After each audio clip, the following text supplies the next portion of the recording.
ഹരി ഓം. എല്ലാ സജ്ജനങ്ങൾക്കും സസ്നേഹ പ്രണാമം. കൃഷ്ണമന്ത്രി നയിക്കുന്ന ഭാഗവത പഠന ക്ലാസ് ഇന്ന് ശ്രീമദ് ഭാഗവതം ചതുർത്ഥ സ്കന്ധം 16-ാം അധ്യായത്തിലെ 21-ാമത്തെ ശ്ലോകം മുതലാണ് ക്ലാസ് ആരംഭിക്കുന്നത്. നമ്മളുടെ ക്ലാസ് നയിക്കുന്നത് ഭാഗവതാചാര്യൻ doctor P V Viswanathan Namboothiri സാറാണ്. ക്ലാസ് നയിക്കുന്നതിന് സാറിനെ സ്നേഹാദരപൂർവ്വം സ്വാഗതം ചെയ്യുന്നു. നമസ്തേ സാർ.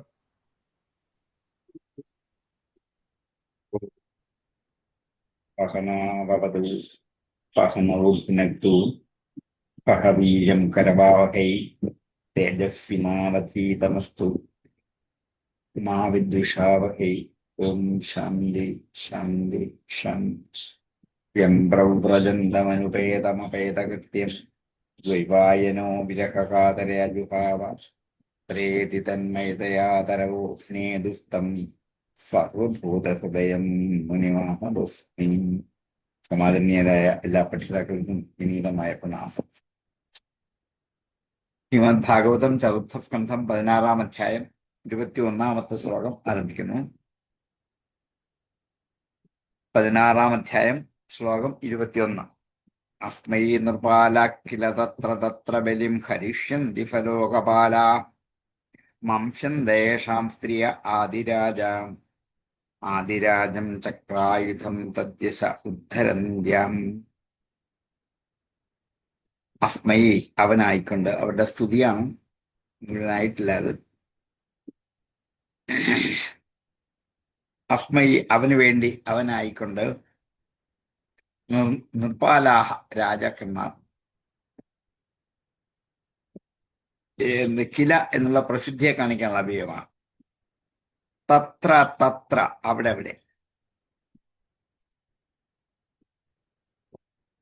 ബലിം ഹരിഷ്യന്തി.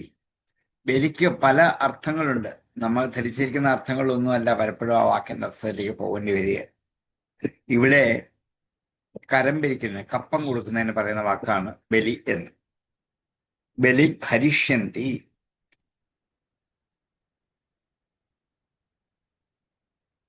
കപ്പമായി ധനം സമർപ്പിക്കുന്നു.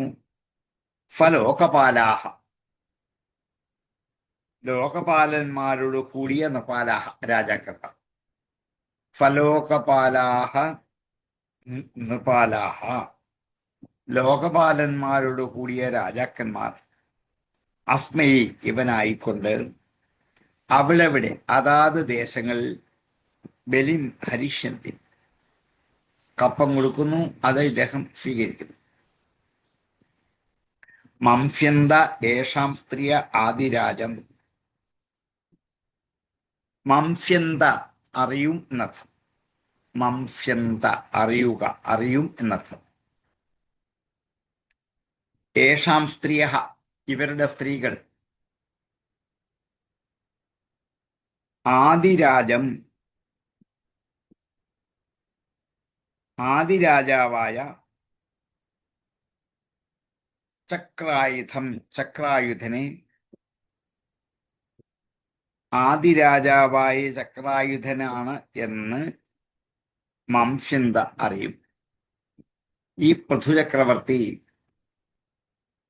ആദിരാജാവായ ഭഗവാൻ തന്നെയാണ് എന്ന് മംസ്യന്തെ.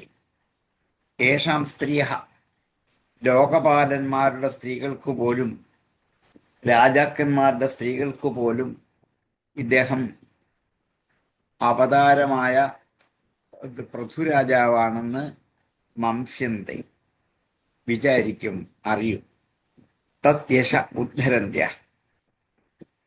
ആ ഭഗവാന്റെ യശസ്സിനെ ഉദ്ധരിക്കുന്നവരായിട്ട്, ഉയർത്തിക്കൊണ്ടുവരുന്നവരായിട്ട്, ഭഗവാന്റെ കീർത്തി ലോകമെമ്പാടും വ്യാപരിപ്പിക്കുന്നവരായിട്ട്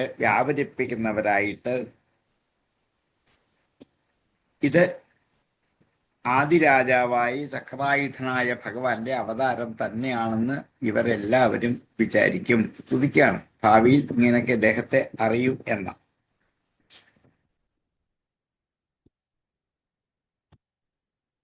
ഓരോ ദിക്കിലെയും അധിപന്മാർ, ആ അധിപന്മാരുടെ കീഴിലുള്ള സാമന്ത രാജാക്കന്മാർ, ഇവരൊക്കെ ഈ രാജാവിന് യഥാകാലം അതാത് സ്ഥലത്ത് വെച്ച് കപ്പം കൊടുത്ത് രാജാവിന്റെ ആശ്രിതന്മാരായിട്ട് മാറുക തന്നെ ചെയ്യും ഭാവിയിൽ. ഭാവികാലത്തിലാണ് മനുഷ്യൻ ദേവിയുടെ പറഞ്ഞത്. എന്ന് മാത്രമല്ല, ആ രാജാവിന്റെ കീർത്തിയെക്കുറിച്ച് അവര് പാടും. അവർ മാത്രമല്ല, അവരുടെ പത്നിമാരും പാടും. യേഷാം സ്ത്രീയ ആദിരാജം ചക്രായുധം തദ്യശ ഉദ്ധരന്ത്യ. അവരുടെ യശസ്സിനെ ഉയർത്തിപ്പിടിക്കുമാർ ഗാനം ചെയ്ത് ഈ രാജാവിന്റെ കീർത്തിയെ പാടി കേൾപ്പിക്കും എന്ന് ഞങ്ങൾ വിചാരിക്കുന്നു. അസ്മൈ നൃപാലാക്കില തത്ര തത്ര ബലിം ഹരിഷ്യന്തി ഫലോകപാലാം മംസന്തയേഷാം സ്ത്രീയ ആദിരാജം ചക്രായുധം ദദ്യശ ധരന്ത്യാം. തത്ര തത്ര ഫലോകപാലാഹ നൃപാലാഹ അസ്മൈ ബലിം ഹരിഷ്യന്തി യേഷാം സ്ത്രീയ തദ്യശ ഉദ്ധരന്ത്യഃ ആദിരാജം ചക്രായുധം മംസ്യന്തേ. അസ്മൈ നൃപാലാക്കില തത്ര തത്ര ബലിം ഹരിഷ്യന്തി ഫലോകപാലാം മംസ്യന്തയേഷാം സ്ത്രീയാദിരാജം ചക്രായുധം തദ്യശ ഉദ്ധരന്ത്യം.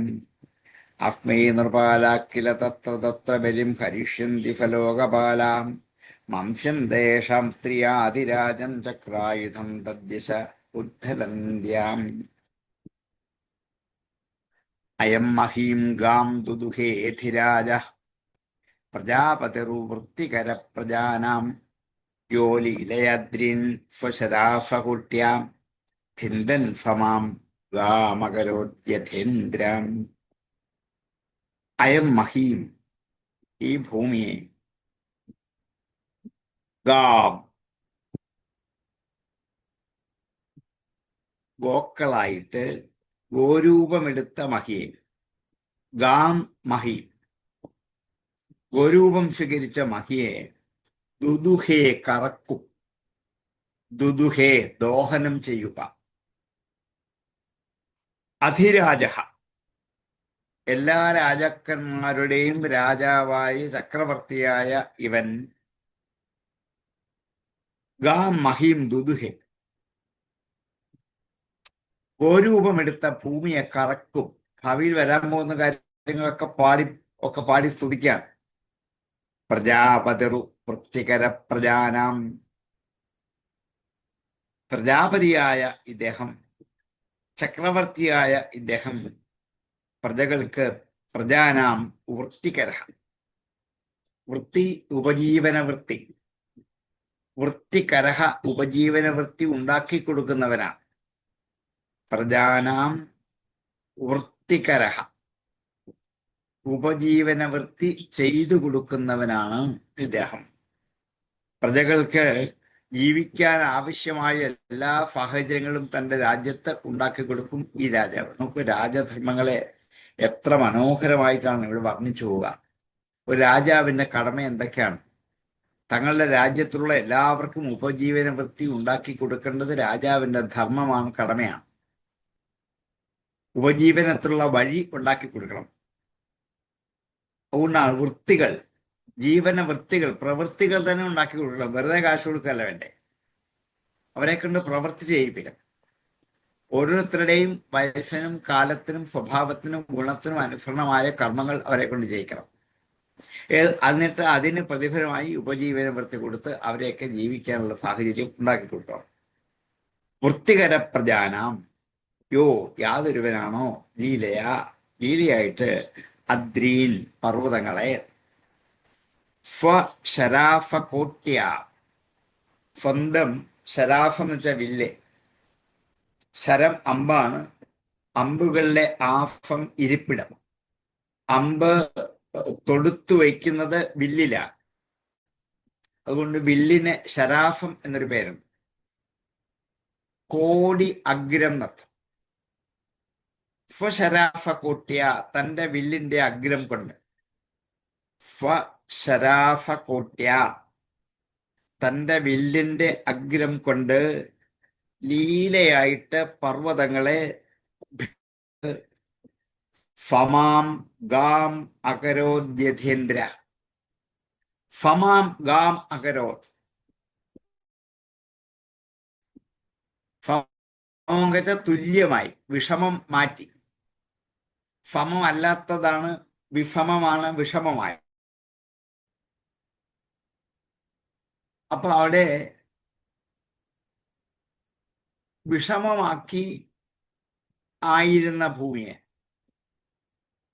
എന്താണ്, പർവ്വതം, കുന്നുകൾ, താഴ്വരകൾ, താഴ്ന്ന പ്രദേശങ്ങൾ, സമതലങ്ങൾ, ഇങ്ങനെ വിഷമമായിരുന്നു ഭൂമി. ഒരിടത്ത് വരുമ്പോൾ ഒരു വലിയ പർവ്വതം, വേറൊരിടത്തൊരു വലിയ കുന്ന്, മറ്റൊരിടത്ത് വരുമ്പോൾ സമതല പ്രദേശം. അതുകൊണ്ട് ഇവിടെ ഒന്നും ചെയ്യാൻ പറ്റാത്ത അവസ്ഥയിലായി. അപ്പൊ അദ്ദേഹം തൻ്റെ വില്ലിന്റെ അഗ്രം ഒന്ന് കുത്തിയിട്ട് കിളന്നിരിക്കുന്ന കുന്നുകളായ പർവ്വതങ്ങളൊക്കെ അടിച്ച് നിരപ്പാക്കി ഭൂമി സമമാക്കി മാറ്റി. അങ്ങനെ എന്താ, കൃഷിക്ക് യോഗ്യമാക്കി മാറ്റി. ഫമാം ഗാം അകരോ, എങ്ങനെ, യഥാ ഇന്ദ്ര, ഇന്ദ്രനെ പോലെ. ഇന്ദ്രൻ വജ്രായുധം കൊണ്ട് പർവ്വതങ്ങളെ വെട്ടിയരിഞ്ഞിട്ടതുപോലെ ഇവിടെ ഈ പൃഥു തൻ്റെ വില്ലിന്റെ അഗ്രം കൊണ്ട് കിളന്ന് ഉയരത്തിൽ നിൽക്കുന്ന പർവ്വതങ്ങളെയൊക്കെ ഇടിച്ച് സമനിരപ്പാക്കി ഭൂമി കൃഷിക്ക് ഉപയുക്തമാക്കി തീർക്കും എന്ന് ഭാവി പറയാൻ പോവാം. ഗോരൂപം സ്വീകരിച്ച ഭൂമിയെ ഇവൻ കറക്കും. ഭൂമിയിൽ നിന്നും ധാരാളം ദ്രവ്യങ്ങൾ, ധാരാളം സമ്പത്തുകൾ കറന്നെടുത്ത് ഉപയോഗിക്കാൻ കിട്ടും.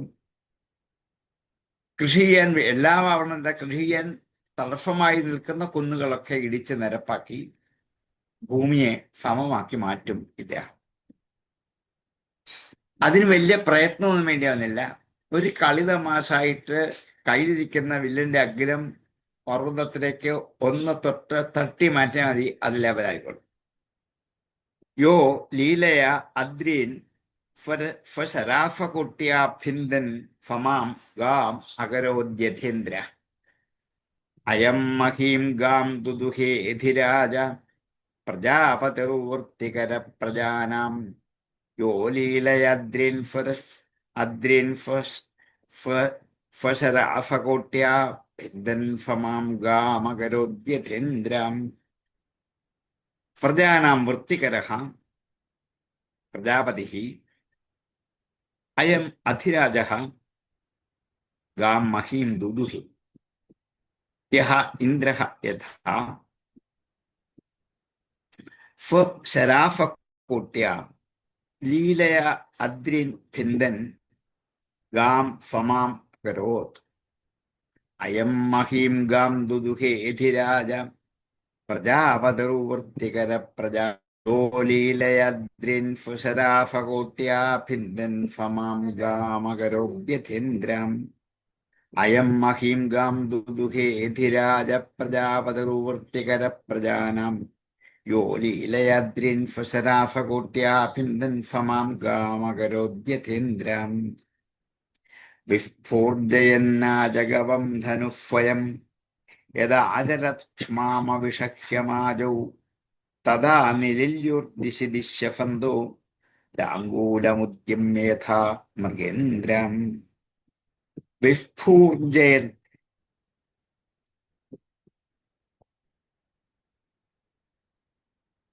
ശബ്ദമുണ്ടാക്കിക്കൊണ്ട്.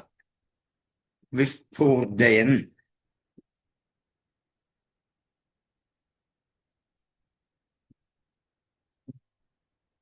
ആജഗവം, അജത്തിൻ്റെയും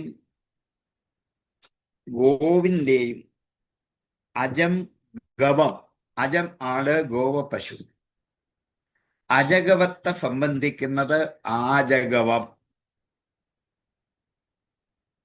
ആടിന്റെയും പശുവിന്റെയും കൊമ്പുകൊണ്ട് ഉണ്ടാക്കിയ ധനുഫ്, വില്ല്. ആജഗവം ധനുഹു, അജത്തിൻ്റെയും ഗവത്തിൻ്റെയും കൊമ്പുകൾ കൊണ്ട് ഉണ്ടാക്കിയ ആജഗവം ധനുഹു വിസ്ഫൂർജയൻ. ഈ പൃഥുമഹാരാജാവിന്റെ കയ്യിലിരിക്കുന്ന വില്ല് പശുവിന്റെ കൊമ്പുകൊണ്ടും ആടിന്റെ കൊമ്പുകൊണ്ടും ഉണ്ടാക്കിയതാണ്.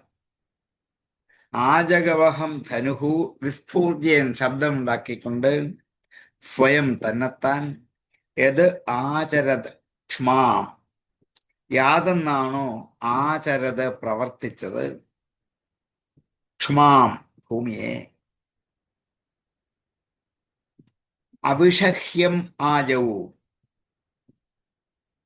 ഭൂമിയെ അവിഷഹ്യം വിഷഹ്യമാകാത്ത മട്ടിൽ ആജഗവമായ കൊമ്പുകൊണ്ടുണ്ടാക്കിയ വില്ല് ശബ്ദമുണ്ടാക്കിക്കൊണ്ട് എപ്പോഴാണോ സഞ്ചരിച്ചത് അപ്പോൾ ഭൂമിയിൽ കൂടെ സഞ്ചരിച്ചത് അപ്പോൾ അവിഷഹ്യം സഹിക്കാനാവാതെ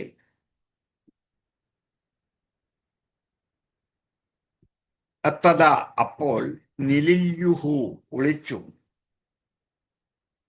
നിലില്യുഹു നിലായനം ചെയ്തു ഒളിച്ചു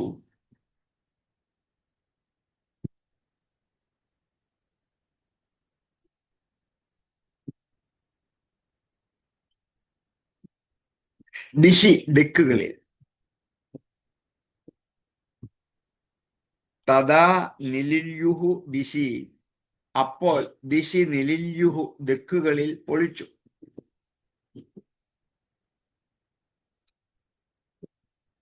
അസന്തഹ അസത്തുക്കൾ അസന്തഹ ദുഷ്ടമൃഗങ്ങൾ ദുഷ്ടന്മാർ ദിക്കുകൾ തോറും ചെന്ന് ഒളിച്ചു ലാംഗൂലം ഉദ്യമ്യ യഥാ മൃഗേന്ദ്ര ലാംഗൂലം വാലാണ് ഉദ്യമ്യ ഉയർത്തിയിട്ട് വാലുയർത്തിയിട്ട് യഥാ മൃഗേന്ദ്ര ഇവ എപ്രകാരമാണോ സിംഹം വാലുയർത്തിക്കൊണ്ട് വരുമ്പോൾ മറ്റുള്ള അസന്തഹ മറ്റുള്ള മൃഗങ്ങൾ തഥാ ദിശി നിലിയുഹു അപ്പോൾ ദിക്കുകളിലേക്ക് ഒളിച്ചിരിക്കും ഭയന്നിട്ടേന്നത്. അതുപോലെയാണ് ഈ ചക്രവർത്തി വില്ലുമുയർത്തി വരുമ്പോൾ സിംഹം വാലുയർത്തി വരുന്നത് പോലെയാണ്. അങ്ങനെ വരുമ്പോൾ ക്ഷ്മാം അവിഷഹ്യം ആജവും ആജവും വെച്ചാൽ വനത്തിൽ എന്നാണ്. വനത്തിൽ സഹിക്കാനാവാതെ ഈ ഭൂമിയിലൂടെ കാട്ടിൽ കൂടി സഞ്ചരിക്കുമ്പോൾ നിസ്സാരപ്പെട്ട മറ്റു മൃഗങ്ങളൊക്കെ ഈ വീരാഗ്രഗണ്യനായ രാജാവിൻ്റെ വില്ലിന്റെ ശബ്ദം കേട്ട് ഓരോ ദിക്കിൽ ചെന്ന് ഒളിച്ചിരിക്കും ഭയന്നിട്ട്.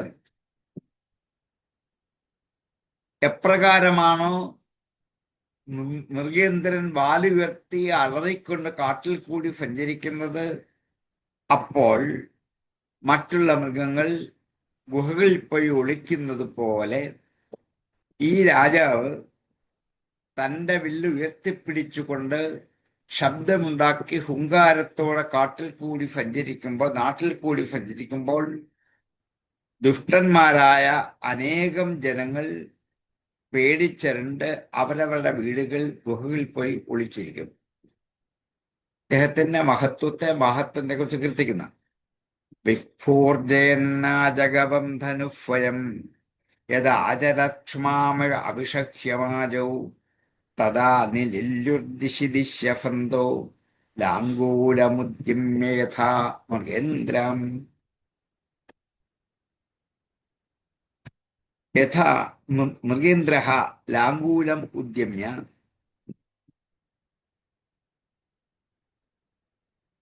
സ്വയം ആജഗവം ധനുഹു വിസ്ഫൂർജയൻ യഥാ അചരത് തദാ അസന്തഃ ദിശി ദിശി നിലില്യുഃ. വിസ്ഫൂർജയന്നാജഗവം ധനുഃ സ്വയം യദാചരത് ക്ഷ്മാമവിഷഹ്യമാജൗ തഥാ നിലില്യുർദിശി ദിശ്യഫന്തോ ലാംഗൂലമുദ്യമ്യ യഥാമകേന്ദ്രം വിസ്ഫൂർജയന്നാജഗവം ധനുഫലം യദാചലതക്ഷ്മാമവിഷഹ്യമാജൗ തഥാ നിലില്യുർദിശി ദിശ്യഫന്തോ ലാംഗൂലമുദ്യമ്യ യഥാമകേന്ദ്രം വിസ്ഫൂർജയന്നാജഗവം ധനുഫലം യദാചലക്ഷ്മാമവിഷഹ്യമാജൗ തഥാ നിലില്യുർദിശി ദിശ്യഫന്തോ ലാംഗൂലമുദ്യമ്യ യഥാ മൃഗേന്ദ്രം ഏഷശ്വമേധൻ ശതമാജഹാരാം ഫരഫുദീ പ്രാദുരഭാവി യത്രാം അഹാരഷിജ്യഫ്യ ഹയം പുരന്തരശതക്രതുശ്ചരമേ വർത്തമാനേ. ഏഷ ഇവൻ അശ്വമേധാൻ ശതം ആജഹാര 100 അശ്വമേധങ്ങളെ ആജഹാര സമർപ്പിക്കും ചെയ്യുന്നത്. ഇവൻ 100 അശ്വമേധങ്ങളെ ചെയ്യും.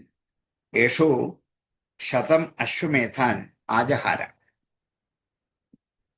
ഫരഫുദി പ്രാദുരഭാവി എത്ര എവിടെയാണോ ഫരഫുദി പ്രാദുർഭവിക്കുന്നത് അവിടെയാണ് ദേഹത്തിന്റെ യജ്ഞം നടക്കുക. ഫരഫുദി നദി എവിടുന്ന് പ്രാദുർഭവിക്കുന്നുവോ അവിടെയാണ് യജ്ഞം. എത്ര ഫരഫുദി പ്രാദുരഭാവി എവിടെയാണോ ഫരഫുദി ഉദ്ഭവിക്കുന്നത് അവിടെയാണ് ഏഷ ശതം അശ്വമേധാൻ ആജഹാര. അഹാരഷീത് യഫ്യ അഹാരഷീദ്യഫ്യ അഹാരഷീത് അപഹരിക്കും. അഹാർഷീത് എന്ന് ചുരുക്കിയും പറയാം. അഹാരഷീത് അതാണ് ശരിയായ ഉച്ചാരണം. അപഹരിക്കും. ഭാവി കാലത്തെ കുറിച്ചാ പറയാ. യഫ്യ ഹയം പുരന്തര യഫ്യ യാതൊരു പൃഥുമഹാരാജാവിന്റെ ഹയം കുതിരയെ പുരന്തര ഇന്ദ്രൻ അഹാരിഷി 100 അശ്വമേധം ചെയ്തു വരുമ്പോൾ 100ാമത്തെ അശ്വമേധം ഇന്ദ്രൻ മുടക്കും. അങ്ങനെയാണ് പതിവ്. ആരെ കൊണ്ട് 100 യജ്ഞം പൂർത്തീകരിക്കാൻ ഇന്ദ്രന് സമ്മതിക്കാറില്ല. കാരണം ശതക്രതു എന്ന് പേരുള്ള ഇന്ദ്രന് മാത്രമേ ഉള്ളൂ. ആ പേരിൽ വേറൊരാൾ വന്നാൽ തന്റെ പേര് പോകും, അത്രേ ഉള്ളൂ. അതുകൊണ്ട് 100ാമത്തെ യാഗം ചെയ്യുമ്പോൾ ഇന്ദ്രൻ അതിൽ അശ്വമേധത്തിന്റെ കുതിരയെ അപഹരിച്ചു. അഹാരഷീദ്യഫ്യ ഹയം പുരന്തര ശതക്രതുഹു വർത്തമാനേ ചരമേ. ശതക്രതു ഇന്ദ്രൻ. ശതക്രതുവായ ആ ഇന്ദ്രൻ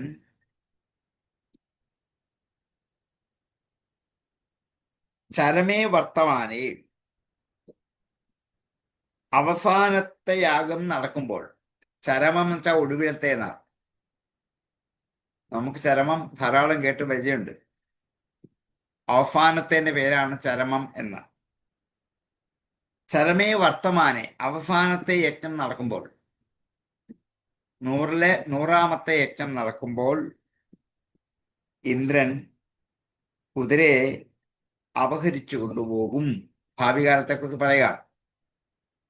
ഏഷശ്വമേധൻ ശതമാജഹാരാം ഫരഫുദീ പ്രാദുരഭാവി യത്രാം അഹാരഷിദ്യഫ്യ ഹയം പുരന്തര ശതക്രതുശ്ചരമേ വർത്തമാനേ. ഏഷഃ ശതം അശ്വമേധാൻ ആജഹാര ഫരഫുദി യത്ര പ്രാദുരഭാവി ചരമേ വർത്തമാനേ ശതക്രതുഃ യഫ്യ ഹയം അഹാരഷീത്. ഏഷശ്വമേധൻ ശതമാജഹാര ഫരഫുദീ പ്രാദുരഭാവി യത്രാം അഹാരഷിദ്യഫ്യ ഹയം പുരന്തര ശതക്രതുശ്ചരമേ വർത്തമാനേ. ഏഷോശ്വമേധൻ ശതമാജഹാരാം ഫരഫുദീ പ്രാദുരഭാവി യത്രാം അഹാരഷിദ്യഫ്യ അഹാരഷിദ്യുഷഹയം പുരന്തരശ്ചതക്രതുശ്ചരമേ വർത്തമാനേ ഏഷഫത്നോപവനേ ഫമേത്യാം ഫനൽകുമാരം ഭഗവന്തമേകം ആരാധ്യഭക്ത്യാം ലഭതാമലം തജ്ഞാനം യതോ ബ്രഹ്മപരം വിദന്തി. ഏഷഃ ഇവൻ സ്വത്നോപവനേ ഫമേത്യ സ്വന്തം രാജധാനിയുടെ ഉപവനത്തിൽ എത്തിയിട്ട്, തന്റെ ഫത്മ എന്ന് വെച്ചാൽ വീട്, ഇവിടത്തെ രാജധാനി, ഉപവനം ഉദ്യാനം. സ്വത്നോപവനേ സ്വന്തം രാജധാനിയുടെ ഉപവനത്തിൽ ഫമേത്യ എത്തിയിട്ട് ഫനൽകുമാരം ഭഗവന്തം ഏകം ഫനൽകുമാരനായ ഏകനായ ഭഗവാനെ, ഫനകൻ, ഫനന്ദൻ, ഫനാദൻ, ഫനൽകുമാരൻ 4 പേരാണ്. 4 പേരാണ് ഒന്നിച്ചു പോവുകയും വരികയും ഒക്കെ ചെയ്യുന്നു ഒന്നിച്ചാണ്. പക്ഷെ ഇവിടെ ഒരാളേ ഉള്ളൂ, ഫനൽകുമാരൻ മാത്രം. ഫനൽകുമാരം ഭഗവന്തം ഏകം ആരാധ്യ, ഒരാളെ ആരാധിച്ചിട്ട് ഭക്തിപൂർവം ലഭതാം അലം തജ്ഞാനം, ലഭിക്കും, അലം മതിയാകുവോളം, തജ്ഞാനം ആജ്ഞാനം ബ്രഹ്മജ്ഞാനം.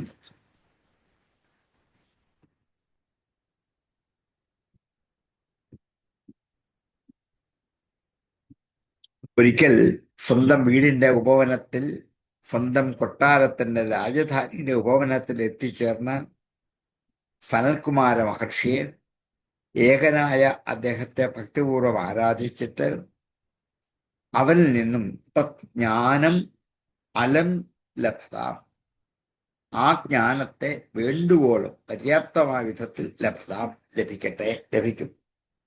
ഏതോ ബ്രഹ്മപരം വിദന്തി, യാതൊന്നിൽ നിന്ന്, ആ ജ്ഞാനത്തിൽ നിന്നും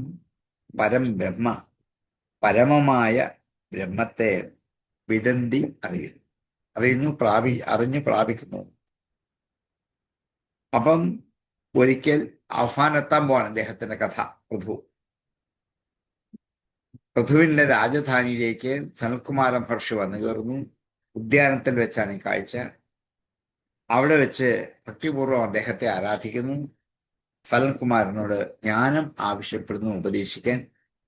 അദ്ദേഹം ബ്രഹ്മജ്ഞാനത്തെ ഉപദേശിച്ചു കൊടുക്കുന്നു. വൈകാതെ ബ്രഹ്മപദത്തെ പ്രാപിക്കാൻ ഈ അറിവ് ആവശ്യമാണ് എന്ന് പറഞ്ഞാണ് ഉപദേശിച്ചു കൊടുക്കുന്നത്.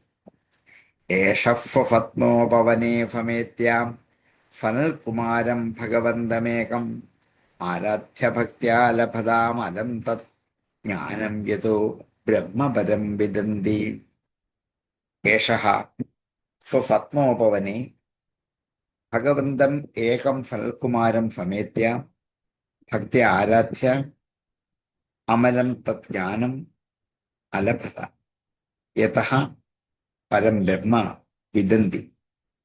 ഏഷഫത്നോപവനേ ഫമേത്യ ഫനൽകുമാരം ഭഗവന്തമേകം ആരാധ്യ ഭക്ത്യാ ലഭതാമലം തത് ജ്ഞാനം യതോ ബ്രഹ്മപദം വിദന്തി. ഏഷഫത്നോപവനേ ഫമേത്യ ഫനൽകുമാരം ഭഗവന്തമേകം ആരാധ്യ ഭക്ത്യാ ലഭതാമലം തത് ജ്ഞാനം യതോ ബ്രഹ്മപരം വിദന്തി.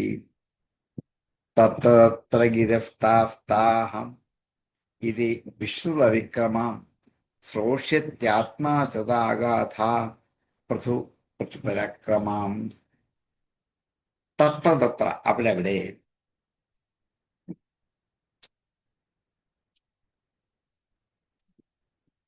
ഗിരഹ വാക്കുകൾ, താഹ അതാതു വാക്കുകളെ,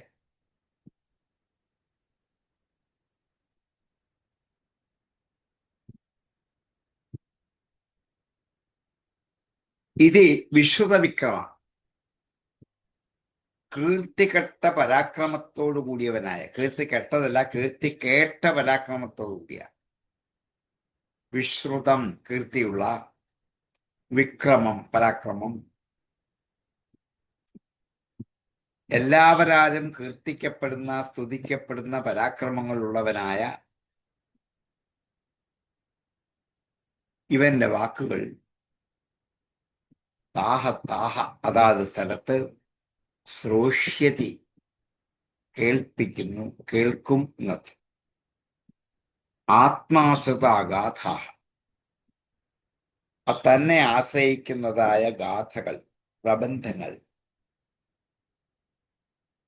തന്നെ ആശ്രയിച്ച് മഹാകവികൾ എഴുതിയിരിക്കുന്ന കവിതകൾ, കാവ്യങ്ങൾ, ഗദ്യങ്ങൾ, പ്രബന്ധങ്ങൾ, അവകളൊക്കെ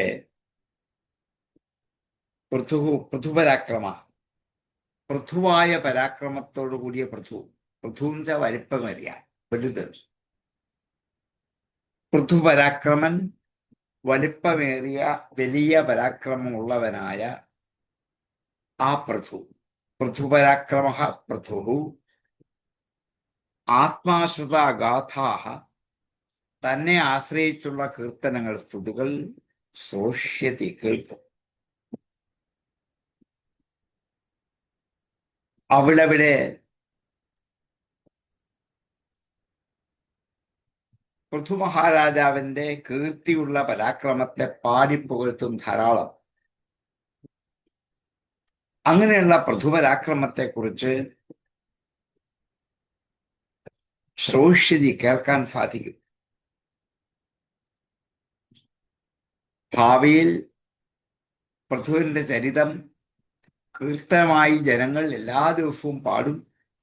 അത് കേൾക്കാനുണ്ട്. സുന്ദരമാണ്, മനോഹരമാണ് ആ കീർത്തനങ്ങൾ.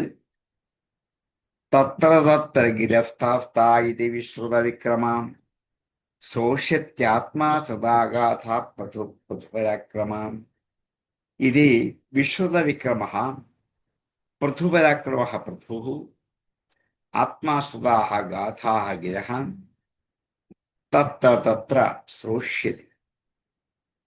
തത്ര തത്ര ഗിരഫ്താഫ്താ ഇതി വിശ്രുത വിക്രമാം ശ്രോഷ്യത്യാത്മാ സദാഗാഥാ പൃഥുപരാക്രമാം തത്ര തത്ര ഗിരഫ്താഫ്താ ഇതി വിശ്രുത വിക്രമാം ശ്രോഷ്യത്യാത്മാ സദാഗാഥാ പൃഥുപരാക്രമാം ദിശോ വിജിത്യ പ്രതിരുദ്ധചക്രാം സ്വതേജസോത്പാദിതലോകശല്യം പുരാസുരേന്ദ്രേരുപഗീയമാന മഹാനുഭാവോ ഭവിതാ പതുക്കുവാം. ദിശോ വിജിത്യ ദിക്കുകളെ ജയിച്ചിട്ട്, ദിശോ വിജിത്യ അപ്രതിരുദ്ധചക്ര, അപ്രതിരുദ്ധം തടയാനാവാത്ത, പ്രതിരോധിക്കപ്പെടാൻ കഴിയാത്തത് അപ്രതിരുദ്ധ.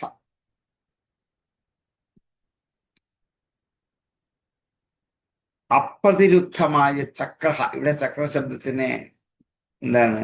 രാജാവിന്റെ അധികാരപൂർവമായ അറിയിപ്പുകൾ, പിന്നെ ആജ്ഞ എന്ന് പറയാം. അവകളെ സ്വതേജഫ ഉത്പാദിത ലോകശല്യ, സ്വന്തം തേജസ് കൊണ്ട്, സ്വതേജഫ ഉത്പാദിത ലോകശല്യ,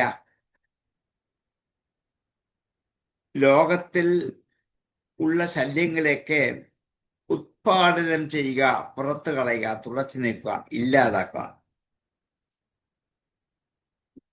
തന്റെ ആജ്ഞ എല്ലാവരും പാലിക്കുന്നുവെന്ന് ഉറപ്പാക്കിയിട്ട് ദിശോ വിജിത്യ അപ്രതിരുദ്ധചക്ര സ്വതേജസ ഉത്പാദിത ലോകശല്യ സുരാസുരേന്ദ്രൈഹി ഉപഗീയമാന മഹാനുഭാവോ, സുരന്മാരാലും ഇന്ദ്രന്മാരാലും ഉപഗീയമാന മഹാനുഭാവോ, പാടപ്പെടുന്ന മഹാനുഭാവത്തോടു കൂടിയതായ ഭുവഹ പതി ഭവിത, ഭൂമിയുടെ പതിയായിട്ട് തീരും. ഭവിത ഭവിക്കും.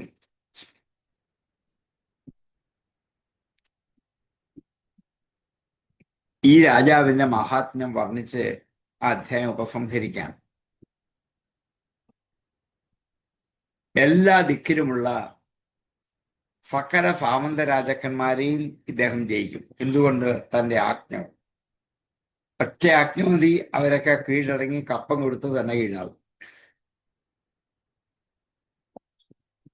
സ്വന്തം പരാക്രമം കൊണ്ട് തന്നെ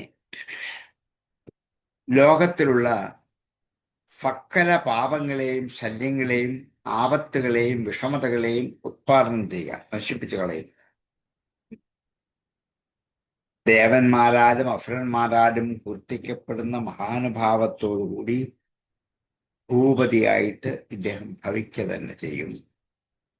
ദിശോ വിജിത്യ അപ്രതിരുദ്ധചക്രാം സ്വതേജസോത്പാദിതലോകശല്യാം സുരാസുരേന്ദ്രേരുപഗീയമാന മഹാനുഭാവോ അപിത പതർഭുവാം. ദിശഃ വിജിത്യ അപ്രതിരുദ്ധചക്രഃ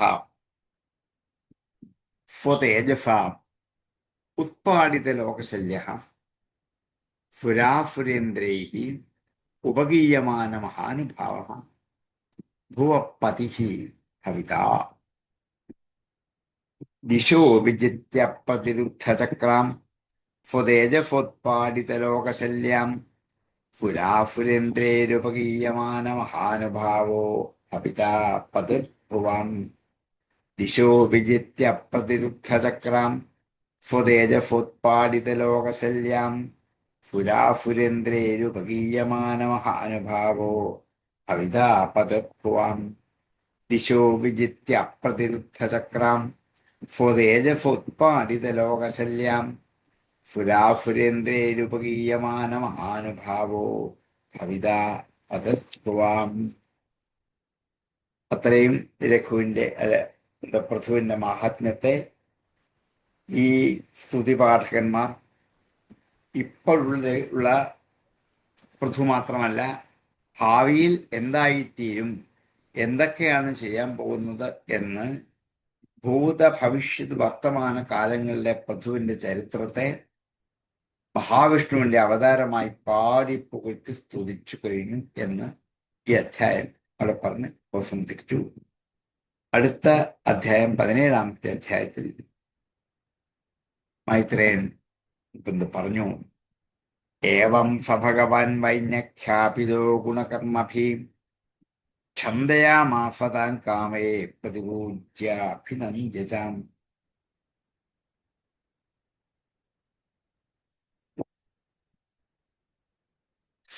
ഏവം സഭഗവാൻ വൈന്യഃ, ഇങ്ങനെ വേനപുത്രനായ പൃഥുമഹാരാജാവെന്ന ഭഗവാൻ, വൈന്യൻ വേനന്റെ പുത്രൻ,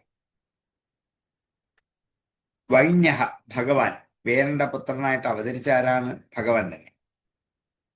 ഇങ്ങനെ ഗുണകർമ്മഭി ഖ്യാപിതു,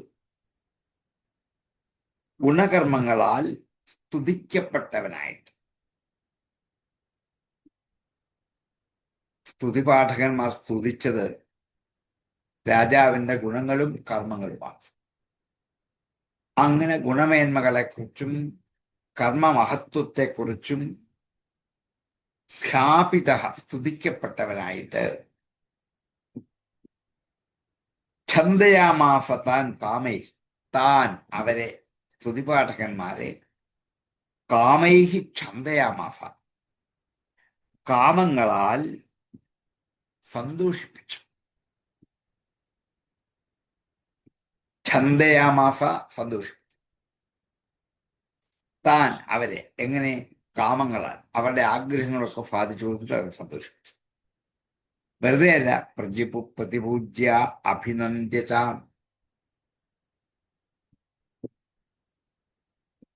പ്രതിപൂജ ചെയ്തുകൊണ്ടും അഭിനന്ദിച്ചുകൊണ്ടും ഗുണകർമ്മങ്ങളെ പുകഴ്ത്തി പാടിക്കൊണ്ടും അവരാഗ്രഹിക്കുന്ന കാമനകൾ കൊടുത്ത് അവരെ സന്തോഷിപ്പിച്ചു എന്ന് മൈത്രേയൻ ഈ കഥയുടെ ഉപസംഹാരവും അടുത്ത അധ്യായത്തിന്റെ ആദ്യം ചേർത്ത് പറഞ്ഞ ഏവം സഭഗവാൻ വൈന്യഖ്യാപിതോ ഗുണകർമ്മഭി ഛന്ദയാമാസതാൻ കാമേ പ്രതിപൂജ്യാഭിനന്ദ്യതാം. ഏവം സ ഭഗവാൻ വൈന്യഃ ഗുണകർമ്മഭിः ഖ്യാപിതഃ താൻ അഭിനന്ദ്യ പ്രതിപൂജ്യ ച കാമേഹി ഛന്ദയാമാസ. ഏവം സ ഭഗവാൻ വൈന്യഖ്യാപിതോ ഗുണകർമ്മഭി ഛന്ദയാമാസ താൻ കാമേ പ്രതിപൂജ്യാഭിനന്ദ്യ ച. ഏവം സ ഭഗവാൻ വൈന്യഖ്യാപിതോ ഗുണകർമ്മഭി ഛന്ദയാമാസ താൻ കാമേ പ്രതിപൂജ്യാഭിനന്ദ്യ ച. ബ്രാഹ്മണപ്രമുഖാൻ വർണ്ണാൻ ഭൃത്യാമാത്യപുരോധസ പൗരാൻ ജാനപദാൻ ശ്രേണീഹി പ്രകൃതേഹി സമപൂജയത്. ബ്രാഹ്മണപ്രമുഖാൻ, ബ്രാഹ്മണർ മുഖ്യന്മാരായിരിക്കുന്ന വർണ്ണാൻ, വർണ്ണങ്ങളെ. വർണ്ണങ്ങളിൽ വെച്ച് മുഖ്യ വർണ്ണം ബ്രാഹ്മണനാണ്. മുഖം ഇവ പ്രധാനത്വാത് മുഖ്യം എന്നാണ്. ബ്രാഹ്മണോസ്യ മുഖമാഫീത് എന്നൊക്കെ വേദമന്ത്രങ്ങൾ ഉള്ളത് കൊണ്ട് ബ്രാഹ്മണ പ്രമുഖന്മാരായിരിക്കുന്ന വർണ്ണങ്ങളെ, വർണ്ണങ്ങൾ ഇന്നത്തെ ഭാഷയിൽ പറഞ്ഞ ജാതികൾ, ആ വർണ്ണങ്ങളെ ഭൃത്യാമാത്യപുരോധസ, ഭൃത്യന്മാരോടും മന്ത്രിമാരോടും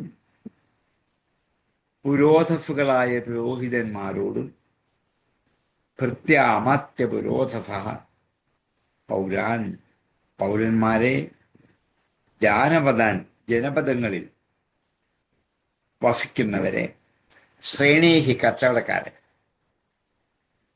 പ്രകൃതിഹി പ്രജകളെ, സമപൂജയത് ഒരുപോലെ പൂജിച്ചു.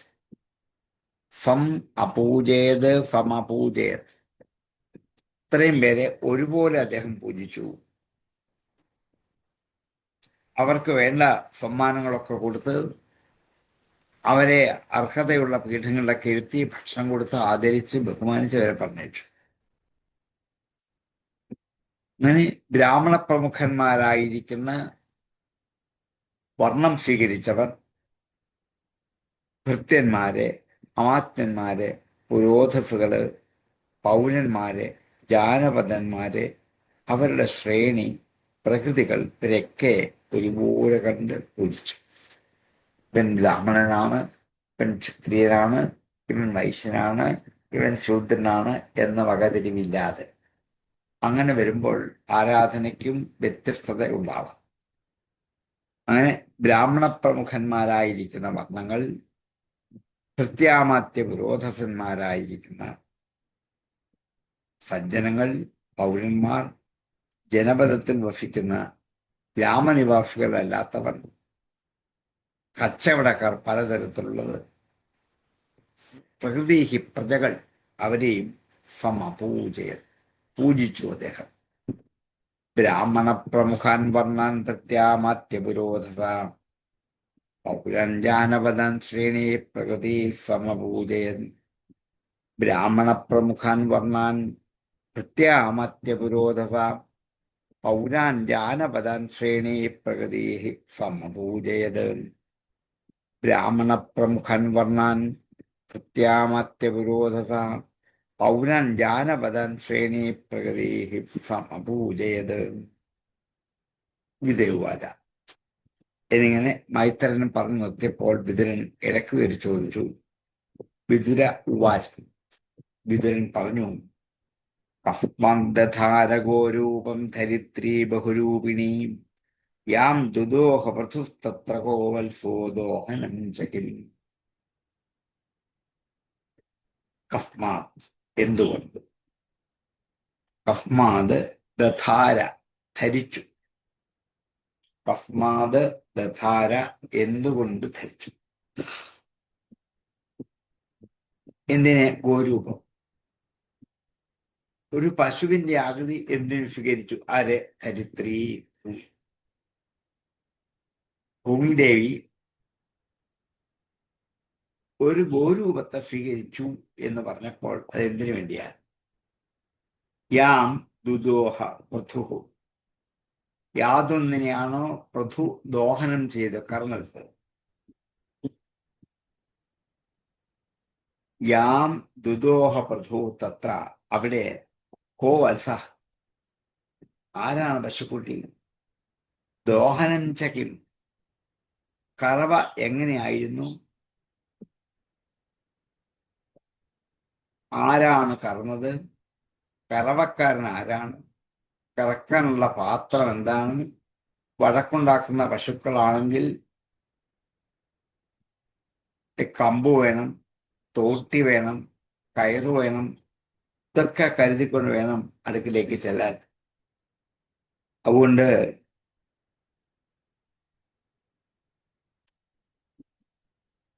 കോ വത്സോ ദോഹനം ചെയ്യും.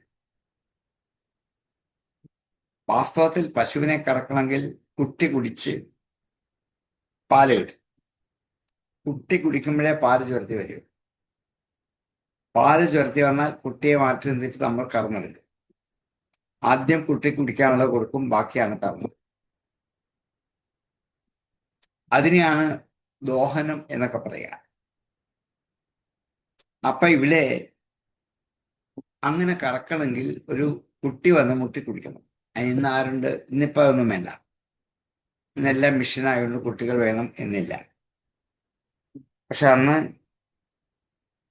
കോ വത്സ, ആരാണ് വത്സൻ ആയത്, കുട്ടിയായത്, ദോഹനം ചകിം, എങ്ങനെയാണ് കറന്നത്, ഏതു പാത്രത്തിലാണ് കറന്നത്, ആരാണ് പശുക്കുട്ടിയായത് എന്നിങ്ങനെ സംശയങ്ങൾ ഏറെയുണ്ട്. അതൊന്ന് പരിഹരിച്ച് പറഞ്ഞു തരണമേ എന്ന് അപേക്ഷിക്കപ്പെടുക. കസ്മാന്തധാരകോ രൂപം ധരിത്രീ ബഹുരൂപിണീം യാം ദുദോഹപഥുസ്തത്രകോ വത്സോ ദോഹനം ചകിം. ബഹുരൂപിണീ ധരിത്രി കസ്മാത് ഗോരൂപം ദധാര യാം പൃഥുഃ ദുദോഹ തത്ര കഃ വത്സഃ ദോഹനം കിം. കസ്മാത് ദധാര ഗോരൂപം ധരിത്രീ ബഹുരൂപിണീം യാം ദുദോഹപഥുസ്തത്ര കോ വത്സോ ദോഹനം ചകിം. കസ്മാത് ദധാര ഗോരൂപം ധരിത്രീ ബഹുരൂപിണീം യാം ദുദോഹപഥുസ്തത്ര കോ വത്സോ ദോഹനം ചകിം. കസ്മാത് ദധാര ഗോരൂപം ധരിത്രീ ബഹുരൂപിണീം യാം ദുദോഹപഥുസ്തത്ര കോ വത്സോ ദോഹനം ചകിം. പ്രകൃത്യാ വിഷമാ ദേവീ കഥാ തേന സമാകഥം തസ്യ മേഥ്യം ഹയം ദേവകഫ്യ ഏതോരപാഹരത്. പ്രകൃത്യാ വിഷമാ ദേവി, ഭൂദേവി ജന്മസിദ്ധമായി തന്നെ, വിഷമാദേവി ജന്മസിദ്ധമായി തന്നെ ഈ ദേവി, പ്രകൃത്യാ വിഷമാദേവി, ഈ ഭൂമിദേവി കൃത ചെയ്യപ്പെട്ടു, തേന സമാകഥം, അവനാൽ എങ്ങനെ സമമാക്കി ചെയ്യപ്പെട്ടു. ഈ ഭൂമിയുടെ കിടപ്പ് തന്നെ വിഷമമാണ്. വിഷമം എന്ന് വെച്ചാൽ കുന്നും മലയും കുഴികളും അതുപോലെ സമതലവും ഉള്ളതാണ്. അതുകൊണ്ടാണ് വിഷമാദേവി, വിഷമയായ ഈ ഭൂമിയെ തേന സമം കഥം കൃത, അവനാൽ എങ്ങനെയാണ് സമമാക്കി ചെയ്തത്. തസ്യ മേഥ്യം ഹയ ദേവ, അവന്റെ മേഥ്യമായ കുതിരയെ ഇന്ദ്രദേവൻ എങ്ങനെ അപഹരിച്ചു. കഫ്യ ഹേതോ, കാരണം ഉണ്ടാകും. കഫ്യ ഹേതോ അപാഹരത്, കഫ്യ ഹേതോരപാഹരത്, എന്ത് കാരണം കൊണ്ടാണ് അപഹരിച്ചത്. ഇതൊക്കെ സ്തുതിച്ചപ്പോൾ സൂചിപ്പിച്ച് വിട്ട കഥയുടെ ലേശങ്ങളാണ്. അതൊക്കെ ഒന്ന് വിസ്തരിച്ച് പറയൂ, എന്തുകൊണ്ടാണ് ഇങ്ങനൊക്കെ സംഭവിച്ചതെന്ന് ഞങ്ങൾക്ക് അറിയുന്നില്ല എന്നാണ്. പ്രകൃത്യാ വിഷമാ ദേവീ കഥാ തേന സമാകഥം തസ്യ മേഥ്യം ഹയം ദേവ കഫ്യ ഹേതോരപാഹരത്. പ്രകൃത്യാ വിഷമാ ദേവി തേന കഥം സമാകൃത തസ്യ മേഥ്യം ഹയം കഫ്യ ഹേതോ ദേവ അപഹരത്. പ്രകൃത്യാ വിഷമാദേവീ കൃതാ തേന സമാകഥം തസ്യമേഥ്യം ഹയം ദേവകവ്യഹേതോരപാഹരത്. പ്രകൃത്യാ വിഷമാദേവീ കൃതാ തേന സമാകഥം തസ്യമേഥ്യം ഹയം ദേവകവ്യഹേതോരപാഹരത്. സനൽകുമാരാത് ഭഗവതോ ബ്രഹ്മൻ ബ്രഹ്മവിദുത്തമാത് ലബ്ധ്വാ ജ്ഞാനം സവിജ്ഞാനം രാജർഷികം ഗതിം ഗതാം. സനൽകുമാരാത് ഭഗവതോ, ഭഗവാനായ സനൽകുമാരിൽ നിന്നും ഹേ ബ്രഹ്മൻ, ബ്രഹ്മവിദ് ഉത്തമാ, ബ്രഹ്മജ്ഞന്മാരിൽ വെച്ച് ഉത്തമനായ, ബ്രഹ്മവിദ് ബ്രഹ്മത്തെ അറിയുന്നവൻ, ബ്രഹ്മജ്ഞൻ, അവരിൽ വെച്ച് ഉത്തമാത്, ബ്രഹ്മവിദ് ഉത്തമാത്, അതിൽ നിന്നും ബ്രഹ്മജ്ഞാനിയിൽ വെച്ച് ഉത്തമനായ ഭഗവതോ, ഭഗവാന്റെ അവതാരമായ ഈ സനൽകുമാര മഹർഷിയിൽ നിന്ന് ബ്രഹ്മവിദ് ഉത്തമാത് ജ്ഞാനം ലബ്ധ്വ, സനൽകുമാര മഹർഷിയിൽ നിന്നും ഉത്കൃഷ്ടമായ ജ്ഞാനം ലഭിച്ചിട്ട്, സവിജ്ഞാനമായായ ജ്ഞാനം ലഭിച്ചിട്ട്, സവിജ്ഞാനം വിജ്ഞാനത്തോടു കൂടിയ ജ്ഞാനം.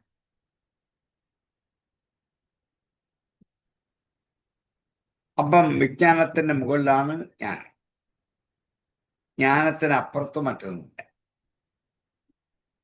വിജ്ഞാനങ്ങളൊക്കെ ജ്ഞാനത്തിൽ ചെന്ന് പര്യവസാനിക്കും, കലാശം. ലബ്ധ്വാജ്ഞാനം സവിജ്ഞാനം രാജർഷി കാം ഗതിം ഗത. അതിനുശേഷം രാജർഷി ഏത് ഗതിയെ പ്രാപിച്ചു? സനൽകുമാരാത് ഭഗവതോ ബ്രഹ്മൻ ബ്രഹ്മവിദുത്തമാത് ലബ്ധ്വാജ്ഞാനം സവിജ്ഞാനം രാജർഷി കാം ഗതിം ഗതാം. ഹേ ബ്രഹ്മൻ, ബ്രഹ്മവിദ് ഉത്തമാത് ഭഗവതഃ സനൽകുമാരാത് സവിജ്ഞാനം ജ്ഞാനം ലബ്ധ്വാ രാജർഷി കാം ഗതിം ഗതഃ. സനൽകുമാരാത് ഭഗവതോ ബ്രഹ്മൻ ബ്രഹ്മവിദുത്തമാത് ലബ്ധ്വാ ജ്ഞാനം സവിജ്ഞാനം രാജർഷി കാം ഗതിം ഗതഃ. സനൽകുമാരാത് ഭഗവതോ ബ്രഹ്മൻ ബ്രഹ്മവിദുത്തമാത് ലബ്ധ്വാ ജ്ഞാനം സവിജ്ഞാനം രാജർഷി കഥം ഗതിം ഗതഃ. സനൽകുമാരാത് ഭഗവതോ ബ്രഹ്മൻ ബ്രഹ്മവിദുത്തമാത് ലബ്ധ്വാ ജ്ഞാനം സവിജ്ഞാനം രാജർഷി കാം ഗതിം ഗതഃ. നമ്മുടെ സമയം ആകാറായിരിക്കുന്നു, 3-4 മിനിറ്റേ ഉള്ളൂ. അടുത്ത 2 ശ്ലോകം ഒന്നിച്ച് വേണം അത് തീരാൻ താമസം വരും. തൽക്കാലം ഉപസംഹരിക്കാം. അതിനുശേഷം ചോദ്യങ്ങളോ സംശയങ്ങളോ അഭിപ്രായങ്ങളോ ഇന്ന് നിയോഗിച്ച സജ്ജനങ്ങൾ പറയാം. അതിന് നമ്മുടെ ഒരു സമ്പൂർണമായ ഭാഗവത പഠനത്തിന്റെ ഭാഗമാണ്. ആ ഒരു തിരിച്ചറിവ് വൈകിവേടിയെങ്കിലും ഉണ്ടായി. എല്ലാവരും കഴിവതും സഹകരിച്ചു പോകുന്നു എന്നറിയുന്നതിൽ വളരെയധികം സന്തോഷമുണ്ട്. ബാക്കി ഭാഗം നമുക്ക് അടുത്ത ദിവസത്തേക്ക് മാറ്റിവെക്കാം. ഓം പൂർണ്ണമദ പൂർണ്ണമിദം പൂർണ്ണാത് പൂർണ്ണമുദച്യതേ പൂർണ്ണസ്യ പൂർണ്ണമാദായ പൂർണ്ണമേവാവശിഷ്യതേ. ഓം ശാന്തി ശാന്തി ശാന്തി.